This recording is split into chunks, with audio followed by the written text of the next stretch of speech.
Langit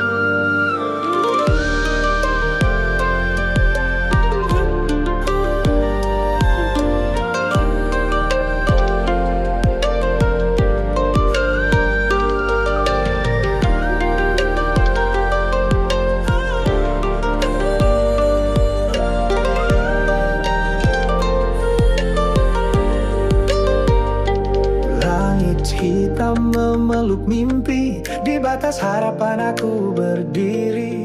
Angin berbisik cerita lama, namun ku yakin ini waktunya. Langkah kecil penuh keyakinan, menentang ragu di setiap jalan. Cahaya redup jadi penunjuk, dalam gelap aku takkan tunduk.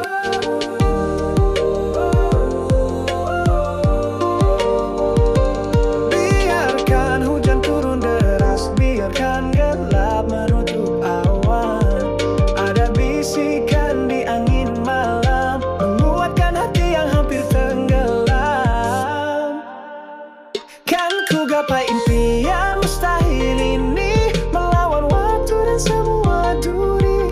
Hancurkan batas di dalam diri, mustahil hanya kata tanpa arti. Ku takkan menyerah hingga akhir nanti. Takdir keabadian menantiku di sini.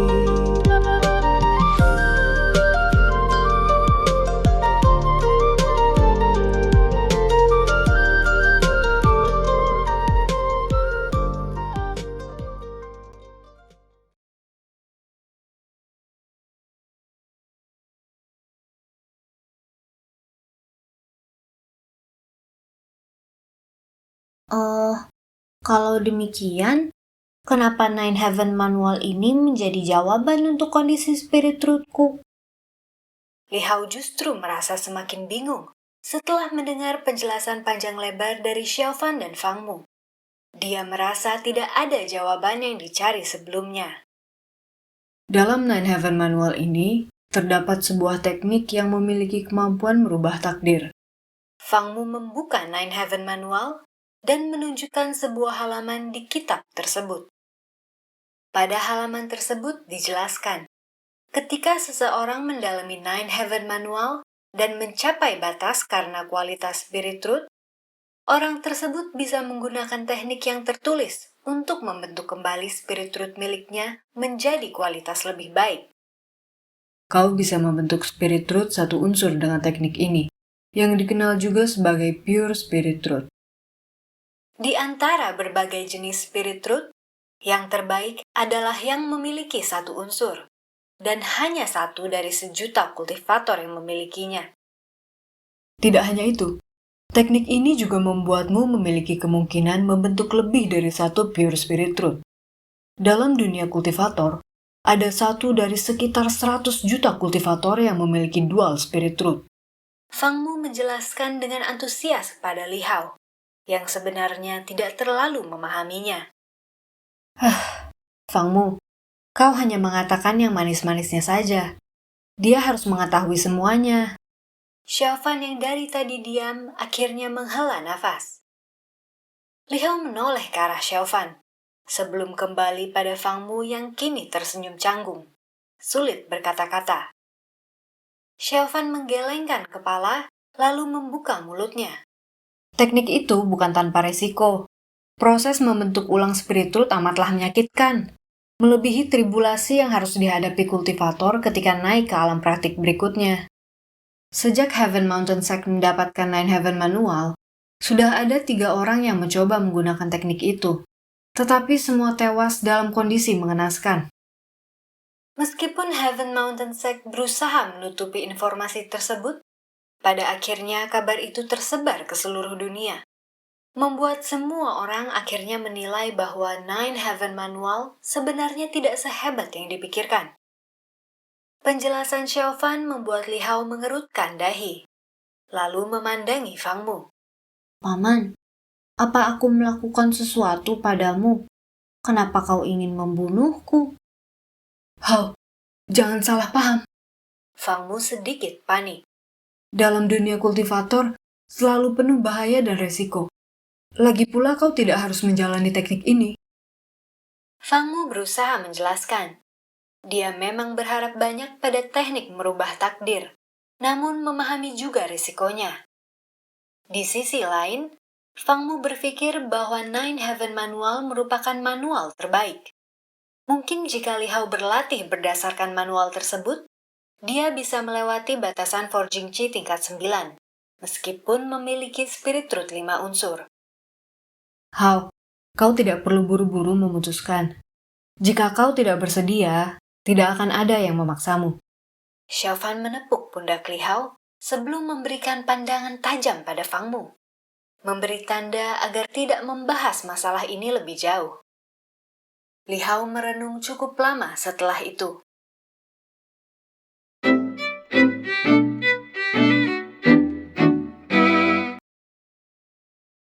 Apa keputusanmu sudah bulat? 2 hari setelah Fang Mu mengenalkan Nine Heaven Manual, Li Hao akhirnya memutuskan untuk mempelajarinya. Menurut Li Hao, tidak ada salahnya mencoba hal baru. Apalagi tidak ada keharusan baginya untuk melakukan teknik yang membahayakan nyawanya itu. Li Hao menyampaikan keputusannya dan berjanji akan berlatih dengan giat. Fang Mu kemudian menyerahkan Nine Heaven Manual padanya. Li Hao membuka halaman demi halaman dari Nine Heaven Manual. Kemudian bertanya pada Fang Mu dan Xiaofan ketika menemukan sesuatu yang tidak dia pahami. Inti dari menjadi kultivator adalah menyerap chi yang ada di sekitar kita ke dalam tubuh. Ada yang mengatakannya sebagai energi dunia atau alam semesta. Tetapi kita mengenalnya sebagai chi. Fang Mu mengangkat tangannya dan mengalirkan chi. Seketika kepalan tangannya memancarkan cahaya berwarna ungu. Mata Li Hao melebar. Oh, inikah yang disebut Chi? Benar. Pada umumnya, chi yang masuk ke tubuh seseorang akan memancarkan cahaya kebiruan. Tetapi ketika seorang kultivator mempelajari teknik tertentu atau manual khusus, warna chi-nya akan berubah. Milikku berwarna ungu karena alkemi yang kukuasai. Fang Mu melirik pada Xiaofan. Xiaofan mengangkat tangan dan menunjukkan chi yang berwarna kemerahan, lalu memberi penjelasan. Kultivator aliran putih kebanyakan memiliki chi berwarna biru. Tetapi yang di aliran hitam, lebih umum ditemukan chi berwarna merah darah atau hitam, karena manual yang mereka gunakan untuk berlatih. Teknik pernafasan adalah cara paling dasar untuk menyerap chi ke dalam tubuh. Li Hao berlatih beberapa jam sesuai dengan petunjuk dalam Nine Heaven Manual, namun belum ada tanda-tanda chi memasuki tubuhnya. Jumlah chi yang ada di tempat ini terlalu tipis. Entah berapa hari yang akan dibutuhkannya sebelum berhasil menyerap chi. Fang Mu menggelengkan kepala melihat Li Hao yang duduk sambil memejamkan mata selama beberapa jam. Gunung bunga persik memiliki kondisi yang aneh.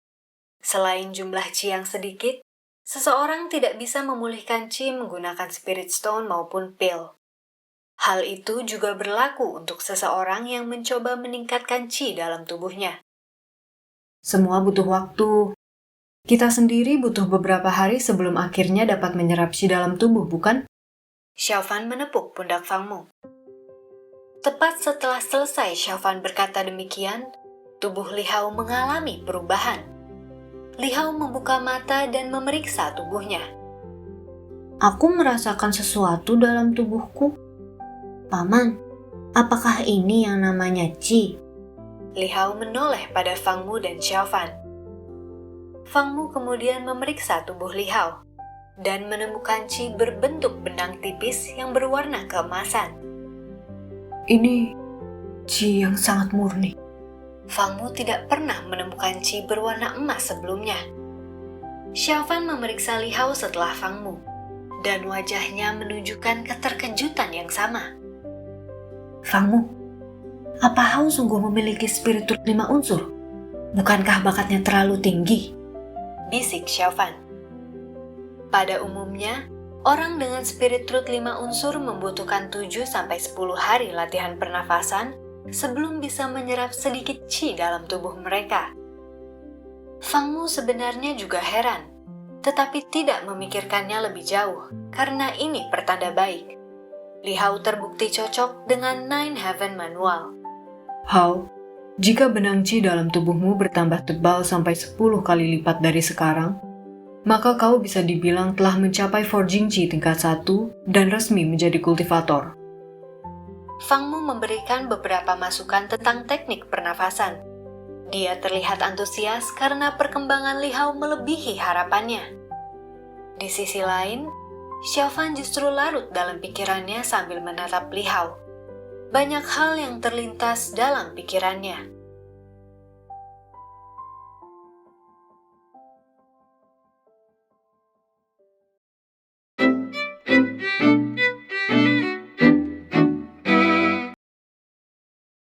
Beberapa hari setelah Li Hao pertama kali melakukan latihan pernafasan, dia bersujud pada Fang Mu dan Xiaofan 3 kali untuk menjadi murid mereka berdua. Xiaofan merasa upacara formalitas seperti itu tidak perlu, namun Fang Mu memaksa. Fang Mu tersenyum demikian lebar setelah Li Hao resmi menjadi muridnya. Akhirnya, aku memiliki seorang penerus. Hari itu Fang Mu terlihat amat bahagia. Mungkin sudah puluhan, bahkan ratusan tahun sejak terakhir kali dia merasa demikian. Fang Mu dan Xiaofan belum bisa mengajarkan ilmu mereka sebelum Li Hao mencapai Forging Qi tingkat 1, sehingga keduanya secara bergantian menjelaskan berbagai hal tentang dunia kultivator dan manusia biasa secara lebih mendalam. Salah satu yang diajarkan Xiaofan pada Li Hao adalah konsep tentang uang. Di dunia manusia, nilai tukar adalah uang koin dan kertas. Sementara, dunia kultivator lebih mengenal Spirit Stone sebagai nilai tukar yang umum. Banyak orang yang saling membunuh karena ini. Kenapa? Li Hao memandangi koin emas dan kristal biru berukuran seperti kerikil. Dia lalu mencoba menggigit koin emas. Ini tidak bisa dimakan. Xiaofan tertawa kecil. Ini memang tidak bisa dimakan, tetapi dengannya kau bisa membeli banyak makanan. Oh, kalau demikian masuk akal. Li Hao mengangguk sambil memperhatikan Spirit Stone dan koin lebih teliti. Di antara semua penjelasan Xiaofan, Li Hao paling tertarik tentang benua bintang timur, terutama ketika Xiaofan menjelaskannya seperti ini. Gunung bunga persik seperti sebuah pohon, dan benua bintang timur adalah gunungnya. Memang sejak mendengar cerita Xiaofan atau Fang Mu tentang kehidupan mereka di luar gunung bunga persik, Li Hao menjadi penuh rasa penasaran. Menurut penjelasan Xiaofan, benua bintang timur dibagi menjadi 3 wilayah besar yang dikuasai oleh pemerintahan yang berbeda, yaitu Ironwood Empire, Black Moon Empire, dan Heaven Star Empire.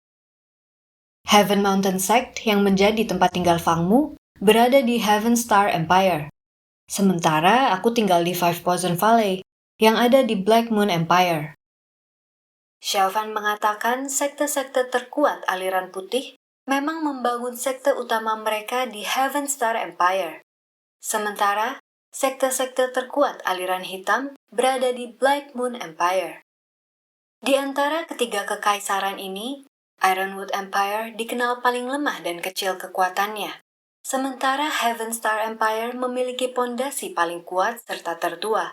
Bahkan ada masanya ketika benua bintang timur dikuasai sepenuhnya oleh Heaven Star Empire. Ketiga kekaisaran ini memang memiliki kultivator dan menjaga wilayah mereka dengan bantuan kultivator.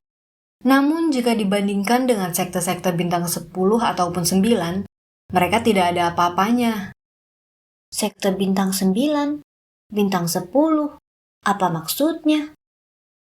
Xiaofan lalu menjelaskan bahwa sekte di benua bintang timur dibagi menjadi 10 tingkat. Dimulai dari bintang 1 yang terlemah sampai bintang 10 yang terkuat. Sekte bintang 1 sampai 3 bisa dibilang sekte kecil. Sementara bintang 4 sampai 6 adalah sekte menengah. Sekte bintang 7 ke atas dikenal sebagai sekte besar. Heaven Mountain Sect dan Five Poison Valley adalah sekte bintang 10. Saat ini hanya ada 12 kelompok yang termasuk dalam sekte bintang 10. Xiaofan berkata dengan nada sedikit bangga. Xiaofan ingin menyombongkan lebih banyak tentang Five Poison Valley, namun sesuatu menghentikannya.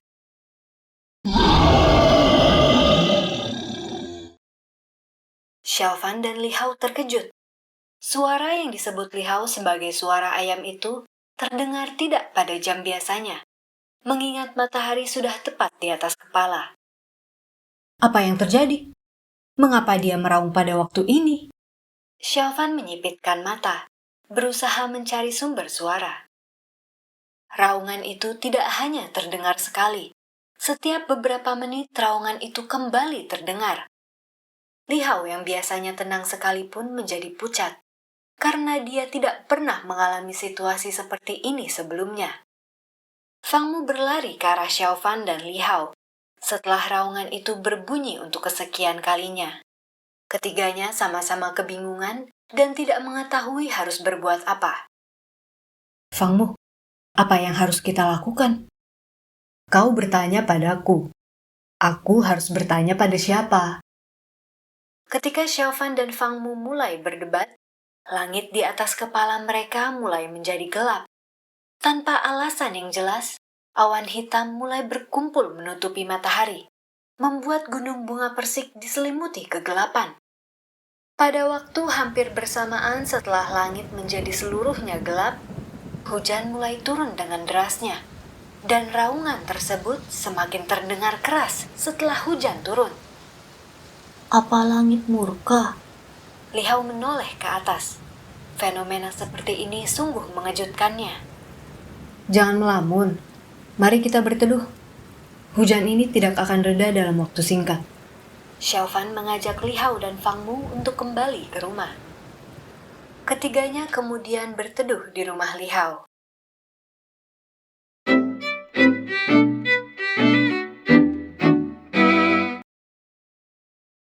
Hujan turun dengan deras selama 3 hari tanpa henti. Genangan air mulai terbentuk di seluruh gunung bunga persik. Suara raungan juga terus terdengar setiap beberapa waktu sekali, membuat Xiaofan dan Fang Mu begitu cemas. Di sisi lain, Li Hao yang merasa bosan memilih berlatih pernafasan sambil menunggu hujan reda. Apalagi dia tidak terlalu jauh dari Forjingji tingkat 1. Apakah tidak ada sesuatu untuk dimakan? Xiaofan mengelus perutnya yang sudah tidak diisi beberapa hari. Shh, Hao sedang dalam bagian penting untuk memasuki Forjingji. Jangan mengganggunya. Bisik Fang Mu. Tidak lama kemudian, tubuh Li Hao mengeluarkan cahaya keemasan selama 2 detik, sebelum cairan kental berwarna hitam keluar dari pori-pori tubuhnya. Li Hao membuka matanya, merasakan cairan yang lengket serta berbau busuk menutupi seluruh tubuhnya. Guru Fang, Guru Xiao, apa ini? Itu tanda kau telah berhasil memasuki Forjingji. Setiap kau naik tingkat, akan semakin banyak cairan itu yang keluar dan tubuhmu akan semakin kuat, serta usiamu menjadi lebih panjang. Fang Mu menjawab. Li Hao bangkit dari tempat duduknya. Dia berniat membersihkan diri dengan mandi hujan. Aku akan mencari makanan juga. Perutku lapar. Baru beberapa langkah Li Hao meninggalkan rumah, petir mulai menyambar dan mengejutkan Li Hao.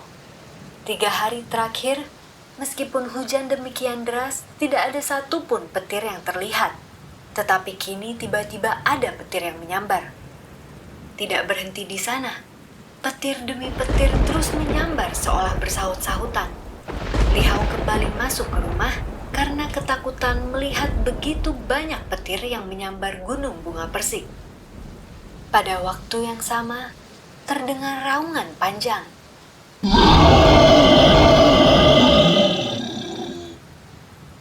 Gunung bunga persik bergetar hebat bersamaan dengan raungan yang panjang itu. Fang Mu dan Xiaofan menjadi waspada, sementara Li Hao mencari tempat untuk bersembunyi. Lihat, apa itu? Xiaofan menunjuk ke langit dengan mata terbuka lebar.